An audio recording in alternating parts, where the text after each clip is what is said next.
अस्सलाम वालेकुम, welcome to my channel. आज की जो हमारी वीडियो है वो पीएसए और एसएसए की तैयारी और टेस्ट के सिलेबस के हवाले से है। तो जैसे कि आपको मालूम है कि मैंने जो पिछली वीडियो अपलोड की थी तो इसके अंदर मैंने इनका पूरा प्रोसेस बताया था आप लोगों को कि इनका टेस्ट कब कंडक्ट होना है, इंटरव्यू कब कंडक्ट होगा, इसके अलावा इनका टाइपिंग टेस्ट कब होगा, उनके लिए जो पासिंग मार्क्स हैं वो कितने होंगे, टाइपिंग टेस्ट के लिए कितने होंगे, रिटन टेस्ट के लिए कितने होंगे, इंटरव्यू का जो क्राइटेरिया है वो मैंने तमाम डिटेल अपनी पिछली वीडियो में बताई थी। तो उस वीडियो का जो लिंक है वो डिस्क्रिप्शन के अंदर मौजूद है। इसके अलावा वो इस वीडियो के एंड पे जो टैब शुरू होगा तो आप उस पर क्लिक करके भी आप उस वीडियो को देख सकते हैं। इसके अलावा पास पेपर की जो वीडियो है वो उसका लिंक भी डिस्क्रिप्शन के अंदर मौजूद है और उसका टैब भी वीडियो के एंड पे शो होगा, तो आप वो दे सकते हैं। इसके अलावा जो मेरे चैनल पे दूसरी वीडियो मौजूद है, जो मेरी पहली वीडियो थी पीएसए और एसएस के हवाले से, तो वो भी आप वीडियोज़ के ऑप्शन में जाकर देख सकते हैं। तो अब बात करते हैं टेस्ट के हवाले से। तो सबसे पहले आप लोगों के कमेंट्स आ रहे थे कि जो मैंने आपको डिटेल बताई थी वो 100% ऑथेंटिक डिटेल थी जो मैंने आप लोगों को बताई थी, जो आप लोगों के साथ पिछली वीडियो में शेयर की थी कि इनका टेस्ट कब होगा, इंटरव्यू कब होगा। और उसी के अकॉर्डिंग अब ऐसा है कि मैसेजेस आना शुरू हो गए हैं। उम्मीद है आप लोगों को भी मैसेजेस आ गए होंगे। अभी तक नहीं आए तो आपको कल की डेट में, आज की डेट में मैसेज आ गए होंगे। इन केस अगर आपको मैसेज नहीं आया तो आपने जहाँ पे अपने फॉर्म वगैरह जमा करवाए थे तो आपने वहाँ पे जाना है, पुलिस लाइन जो भी थे आपकी डिस्ट्रिक्ट की, डिवीज़न की मुतलका, तो वहाँ पे जाके आपने देखना है आपकी जो लिस्ट है शायद रिजेक्टेड कैंडिडेट्स में आपका नाम हो या आपको जो ऑथेंटिक इन्फॉर्मेशन है वहीं से मिल सकती है। इन केस इसके अलावा मे भी आप लोगों को रिजेक्शन के हवाले से भी कोई मैसेज आ गया हो, क्योंकि मेरे पास जो डिटेल है उसके मुताबिक जिनका टेस्ट है उनको ही मैसेज आ रहे हैं। तो इन केस अगर आपका नाम नहीं आया तो आप वहाँ पे जाके अपना नाम वगैरह चेक कर सकते हैं। उसके अलावा बाकी जो मैंने प्रोसेस बताया था कि इनका टेस्ट कब होगा, इंटरव्यू कब होगा, तो आप लोगों को कमेंट्स आ रहे थे कि हमें मैसेजेस नहीं आए। तो जो मैंने आपको पहले भी बताया कि जो मैंने आपको इन्फॉर्मेशन आपसे शेयर की थी वो डिपार्टमेंट की तरफ से थी। मेरी मोस्टली वीडियोस में जो इन्फॉर्मेशन शेयर होती है पहले ऑथेंटिक इन्फॉर्मेशन होती है, डिपार्टमेंट के एंड से ही जो होती है इन्फॉर्मेशन हासिल करके उसके बाद ही आप लोगों से शेयर करता हूँ। तो कैजुअली चीज़ें नहीं होती कि मैं आपको बता दूं कि फ़लाँ डेट को टेस्ट होगा, ये होगा, चीज़ें होंगी। अभी प्राइमरी सेकेंडरी के हवाले से है वो इस वीडियो से मुतल्लिक़ नहीं है, लेकिन मैं इस वीडियो में शेयर कर देता हूँ कि वो अक्सर मुझसे पूछा जाता है इंटरव्यूज़ के हवाले से कि उनके इंटरव्यूज़ कब होंगे। तो उनका जो प्रोसेस था बड़ा स्पीडी जा रहा था, लेकिन कुछ वजूहात की बिना पर उनका जो प्रोसेस है वो थोड़ा डिले हो रहा है अभी तक। मतलब उसके अंदर ये है कि मे बी उनके जो है इंटरव्यू इस मंथ में या नेक्स्ट मंथ में कंडक्ट हो जाए। डिपार्टमेंट की तरफ से यही रिप्लाई आ रहा है, लेकिन मे बी जो हालात अभी जा रहे हैं उसके अकॉर्डिंग ये है कि वो लेट भी हो सकते हैं। तो वैसे भी आपके सामने है सिचुएशन, जो भी है अपने मुल्क की सूरत हाल है वो आप लोगों के सामने ही है। तो इसमें अगर कोई ऑथेंटिक इन्फॉर्मेशन आप लोग से शेयर की जाती है तो उसके अंदर कोई चेंजेस आती है तो वो डिपार्टमेंट के एंड से ही होती है, नहीं तो अदरवाइज़ जो आपसे मैं जो भी इंफॉर्मेशन शेयर करता हूँ वो एक्यूरेट ही होती है। तो अब वापस आते हैं अपने टॉपिक की तरफ। तो इस टेस्ट का जो सबसे पहले जो अक्सर आप लोग सवाल पूछते हैं कि इस टेस्ट का जो है वो सिलेबस क्या होगा। तो मैंने आप लोगों से पहले भी शेयर किया कि जो पहले टेस्ट हुए थे वो एनटीएस और सीटीएस ने कंडक्ट किए थे, तो उनका जो अपना पेपर पैटर्न होता है या जो भी उनका टेस्ट सिलेबस होता है वो डिफरेंट होता है ज़रा। इस दफ़ा ये जो टेस्ट हो रहे हैं अभी तक किसी टेस्टिंग एजेंसी का नाम सामने नहीं आया, और जो टेस्ट का मैं आपको बता देता हूँ, मैं एक मैसेज आप लोगों से भी शेयर कर देता हूँ। जिन लोगों को मैसेज आए हैं उनको मैं बता देता हूँ कि all candidates of PSA and SSA are directed to reach 7 AM sharp on 8 September at police training school, जो भी आपका स्टेशन है, for the MCQs based test. तो अब ये आप लोगों को मोस्ट लोगों को ये आ गया होगा। तो सिलेबस के हवाले से मैं आप लोगों को बता दूं कि जो मैंने अभी पहले शेयर किया कि एनटीएस और सीटीएस का जो सिलेबस है वो ज़रा डिफरेंट टाइप का होता है। तो ये जो सिलेबस है ये चूँकि डिपार्टमेंट जो है इसका टेस्ट जो है वो खुद ही कंडक्ट कर रहा है, तो इस हवाले से ये फ़र्स्ट टाइम हो रहा है कि डिपार्टमेंट इसका टेस्ट कंडक्ट कर रहा है। तो इस हवाले से ये है कि सिलेबस के हवाले से मैं आप लोगों को ये बता देता हूँ। इसके अंदर आपकी स्क्रीन पे ये शो रहा होगा जी एक्सपेक्टेड मेरिट जो है कि टोटल मार्क्स उसके 100 ही होंगे, MCQs भी 100 होंगे, उसका जो टाइम होगा वो 120 मिनट्स होगा, नेगेटिव मार्किंग उसके अंदर नहीं होगी। इसका जो पासिंग मार्क्स है मैंने आपको बता दिया था पहले कि इसके 50 पासिंग मार्क्स हैं, आपको 50 मार्क्स हर हाल में लेने हैं, अदरवाइज़ आप डिस्क्वालीफाई हो जाएंगे। 50 मार्क्स लेने के बाद आप नेक्स्ट स्टेप के लिए एलिजिबल हो जाएंगे। इसका ये मतलब नहीं है कि आपके 50 नंबर आ गया तो आपको टाइपिंग टेस्ट के लिए या कंप्यूटर बेस्ड टेस्ट के लिए बुला लिया जाएगा, आप एलिजिबल ज़रूर होंगे। अभी आपके जो स्टेशन है, आपका जो मुतलका डिवीज़न है, डिस्ट्रिक्ट है, उसके मेरिट पर डिपेंड करता है। मे बी कि वो जिस तरह से हो सकता है कि लास्ट जो कैंडिडेट हो वो आपका 50 वाला हो, किसी डिवीज़न में जो है आपका कैंडिडेट किसी डिवीज़न का कैंडिडेट है उसके 60 मार्क्स हो, मतलब जो लास्ट कैंडिडेट होगा। तो ये division to division, district to district, जिस तरह से भी आपकी सीट्स हैं डिस्ट्रिक्ट टू डिस्ट्रिक्ट, ये वेरी करता है। ये लाजमी नहीं होता कि किसी में हो सकता है आप किसी डिस्ट्रिक्ट में कह सकते हैं कि 50 नंबरों वाले की वो बुला सकते हैं, किसी स्टेशन पे या किसी डिस्ट्रिक्ट में हो सकता है कि 55 या 60 वाले को भी वो ना बुलाएं। तो ये आपके जो डिस्ट्रिक्ट है उसकी सीट्स पे और उसके मेरिट पे डिपेंड करेगा। उसके बाद सिलेबस की हम बात करें तो सबसे पहले है जी computer knowledge and Microsoft Office, ये 30% है। अच्छा, उसके अलावा इंग्लिश है 20% है, general knowledge, Pakistan studies, current affairs 10% है, इस्लामिक स्टडीज़ और जीके होगा जी नॉन मुस्लिम्स के लिए। वो एथिक्स होता है अमूमन 10 नंबरों का और आईक्यू 10 नंबरों का और ऐसे राइटिंग होगी 20 नंबरों की।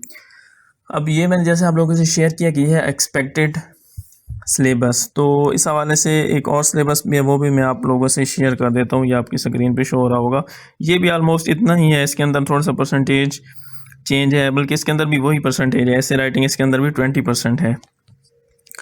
तो अब इसके अंदर ये है कि जो टेस्ट होगा वो यूजली, या मैं कह सकता हूँ कि अमूमन इसी तरह का ही होगा।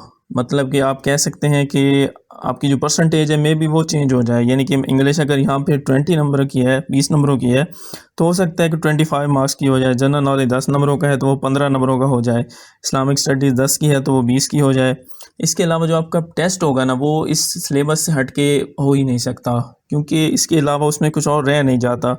कंप्यूटर नॉलेज के बारे में ये है कि यहाँ पे 30% लिखा हुआ है, तो मे बी वो आपका 50% हो सकता है। मेरे कहने का ये मतलब है कि जो आपने पोर्शन तैयार करने हैं, आपने कंप्यूटर भी पढ़ना है, इंग्लिश भी पढ़नी है, general knowledge, Pakistan studies, Islamic studies, IQ और ऐसे राइटिंग। अब ऐसे राइटिंग ऐसे है कि ये एक सब्जेक्टिव चीज़ में आ जाता है कि आपको कोई ऐसे दे दिया जाएगा कि आपने वो लिखना है, लेकिन यहाँ पे जो टेस्ट का मैसेज हुआ है उसमें एमसीक्यूज़ है, तो ये पॉसिबिलिटी भी है कि ऐसे राइटिंग इसके अंदर नहीं होगा, लेकिन हो भी सकता है आप उसकी भी तैयारी कर लें। बाकी जो है जी कंप्यूटर नॉलेज, माइक्रोसॉफ्ट ऑफिस, जो भी चीज़ें आपने उनकी प्रॉपर तैयारी करनी है। कंप्यूटर का आपने पढ़ना है, इंग्लिश की, जनरल नॉलेज की। जैसे मैंने पहले बताया कि हो सकता है यहाँ पे 10 नंबर लिखे हुए हैं तो वो 15 नंबरों की जनरल नॉलेज शो कर सकते हैं, या इस्लामिक स्टडीज़ 10 की है तो वो 15 की। इसके अलावा सिलेबस हो नहीं सकता। और जो मैं आपको सजेशन दूंगा कि कंप्यूटर पोर्शन आप लोगों ने ज़्यादा से ज़्यादा प्रिपेयर करना है, क्योंकि कंप्यूटर पोर्शन 30 का हुआ या 50 का हो, जितने नंबरों का भी हो, वो मोस्ट इंपॉर्टेंट है। क्योंकि एक तो आपका टाइपिंग टेस्ट भी होगा, उसके अलावा आपका कंप्यूटर बेस्ड टेस्ट भी होना है आगे।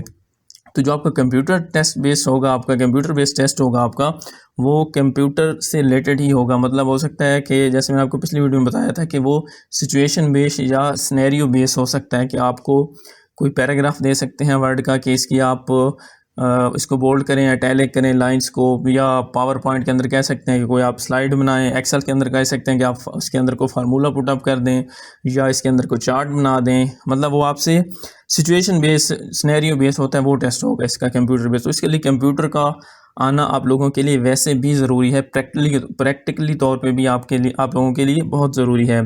और दूसरा, जैसे कि उन्होंने डिप्लोमा भी रिक्वायर किया था, तो ये जो चीज़ है ये मोस्ट इंपॉर्टेंट है। लेकिन अभी चूँकि बात हो रही है रिटन टेस्ट के हवाले से, तो रिटन टेस्ट के हवाले से आपने ये जो पोर्शन है, ये सब पोर्शन आपने अच्छे से तैयार करने हैं। इंग्लिश के अंदर आपने ये करना है कि सेंटेंस स्ट्रक्चरिंग जो होती है वो आपने अच्छे से तैयार करनी है, active voice, passive wise, direct indirect. इसके अलावा सिनोनिम, एंटोनिम जैसी चीज़ें हैं कि जो आप प्रिपेयर नहीं कर सकते, क्योंकि वो बहुत ज़्यादा हैं, और अगर आप उनको प्रिपेयर करने बैठेंगे तो फिर आपका सारा टाइम वहीं वेस्ट हो जाएगा। तो मैं आपको यही सजेस्ट करूँगा कि आप इंग्लिश पोर्शन के अंदर जो है सेंटेंस स्ट्रक्चरिंग है, उसके अंदर आप फोकस करें, direct indirect, active voice, passive wise, tenses वगैरह, इन पे ज़्यादा फोकस करें। इसके अलावा जी जनरल नॉलेज, पाकिस्तान स्टडी, और इसके अंदर करंट अफेयर्स भी हैं, शामिल है। तीनों पोर्शन इसके अंदर शामिल हैं। तो पाकिस्तान स्टडीज़ के हवाले से तो आप लोगों को पता ही होगा, पढ़ते रहते हैं। आप जनरल नॉलेज के हवाले से ये है कि आप कैपिटल जो हैं कंट्रीज़ हैं उनके कैपिटल वगैरह, करेंसीज वगैरह, जो फेमस कंट्रीज़ हैं, क्योंकि ये 7 और 9 स्केल का टेस्ट हो, तो इसमें इतने मुश्किल वो नहीं पूछेंगे कि किसी भी मुल्क का वो कैपिटल पूछ लें या करेंसी पूछ लें। मतलब जो आप फेमस हैं आपको एटलीस्ट उनके आना चाहिए। उसके बाद जी बात करते हैं उसके बाद आपको जो मोस्ट इम्पॉर्टेंट है कि वर्ल्ड के अंदर या पाकिस्तान के अंदर लार्जेस्ट, लॉन्गेस्ट, हाईएस्ट, स्मॉलेस्ट, इस तरह की चीज़ों के नाम जो आने चाहिए। मतलब वो पूछ सकते हैं कि लार्जेस्ट ओशन कौन सा है या स्मॉलेस्ट ओशन कौन सा है। ये मैं आपको फेमस चीज़ों के नाम बता रहा हूँ और होप सो यही होगा कि टेस्ट के अंदर भी इसी तरह की चीज़ें ही पूछी जाएंगी। तो आपको ये एटलीस्ट लाजमी आने चाहिए कि ये जो फेमस चीज़ें हैं वो आपको जितना आप ज़्यादा पढ़ सकते हैं, जितनी आपकी अच्छी तैयारी होगी आपके लिए ज़्यादा बेटर है। लेकिन ये एटलीस्ट आपके लिए चीज़ें आपको याद करना ज़रूरी हैं, जो फेमस चीज़ें हैं। जैसे मैंने आपको बताया लार्जेस्ट, स्मॉलेस्ट, इस तरह की जो भी चीज़ें हैं। इस्लामिक स्टडीज़ के अंदर आपको पता ही है कि जो ग़ज़वात वग़ैरह हुए थे वो किस हिजरी को हुए थे, या स्पेशली पूछा जाता है कि ज़कात कब फ़र्ज़ हुई, नमाज कब फ़र्ज़ हुई, जहाद कब फ़र्ज़ हुआ। तो इस तरह की जो चीज़ें फ़र्ज़ होने वाली ये और ग़ज़वात की जो डेट है वो आपको आनी चाहिए। इसके अलावा मेराज कब हुई और मतलब आपने डेट वाइज जो है वो आपको याद होने चाहिए। इसके अलावा जी बाकी आईक्यू के हवाले से है, तो आईक्यू के हवाले से मैं ये सजेस्ट करूँगा कि आपको नेट से अच्छे आपको एमसीक्यूज़ भी मिल जाएंगे आईक्यू के हवाले से, या अगर आपके पास एनटीएस की बुक है तो वहाँ पे भी आईक्यू का अलग से पोर्शन होता है। और इसके अलावा जी बात करें ऐसे राइटिंग की, तो ऐसे राइटिंग तो अब सब्जेक्टिव में ही होगा, अगर हुआ तो एमसीक्यूज़ टाइप तो वो नहीं हो सकता। इन केस अगर वो होता है तो आप उसकी भी प्रिपरेशन करें। इसके अलावा जो मेन चीज़ है कि मेरे चैनल पे काफ़ी सारी वीडियोस मौजूद हैं। अब एक कैनाल पटवारी की जो वीडियो है मेरे चैनल पे मौजूद है पास पेपर के हवाले से। तो अगर आप वो एक वीडियो देखेंगे तो मैंने एक एमसीक्यूज़ के अंदर 3-3, 4-4 एमसीक्यूज़ मतलब बना के रखे हुए हैं, या आप उस वीडियो को देखेंगे तो आपको अंदाज़ा हो जाएगा। मिसाल के तौर पर अगर एक सवाल है कि मुस्लिम लीग कब कायम हुई, तो सवाल तो बेसिकली वही पूछा गया कि मुस्लिम लीग कब कायम हुई, तो वो 1906 है उसका जवाब। लेकिन ये है कि अब वो मैं मतलब उसको वर्डली उसको वर्बली आगे ये भी एक्सप्लेन करता हूँ कि कहाँ पे कायम हुई, उसके जो पहले सदर थे वो कौन थे। मतलब जो आपका एक टॉपिक है वो ऑलमोस्ट क्लियर हो जाएगा। आप उस एमसीक्यूज़ को, उन वीडियोज़ को देखेंगे तो आपके बहुत सारे कंसेप्ट क्लियर हो जाएंगे। इसके अलावा भी काफ़ी सारी वीडियोज़ हैं, कंप्यूटर के हवाले से भी है, और आप वीडियोज़ के ऑप्शन में आप जाकर देखेंगे तो आपको काफ़ी सारी वीडियोज़ इसमें मिल जाएंगी। इसके अलावा अब मैं आपको डिटेल में और बताऊं तो वीडियो काफ़ी ज़्यादा लंबी हो जाएगी, ऑलमोस्ट पहले ही काफ़ी लंबी हो चुकी है। इसके अलावा अगर आपको कोई क्वेश्चन हो, ऑलमोस्ट मैंने सारे क्वेश्चन आपके कवर किए हुए हैं। जैसे मैंने पहले बताया कि मैंने 3-4 वीडियोज़ इस टॉपिक पे बना के पहले से ही रखी हुई हैं, तो आपके सारे क्वेश्चन ही उसमें कवर हो जाते हैं। फिर भी आपको कोई क्वेश्चन हो तो कमेंट में पूछ लिया करें, मैं आपको वहाँ पे भी रिप्लाई कर दिया करूँगा। और इसके अलावा अगर ज़रूरत हुई, आपके क्वेश्चन ज़्यादा हुए, तो उसके लिए मैं अलग से भी एक वीडियो बना दिया जाऊँगा। तो best of luck for your future, for your test. Thank you. अल्लाह हाफिज़।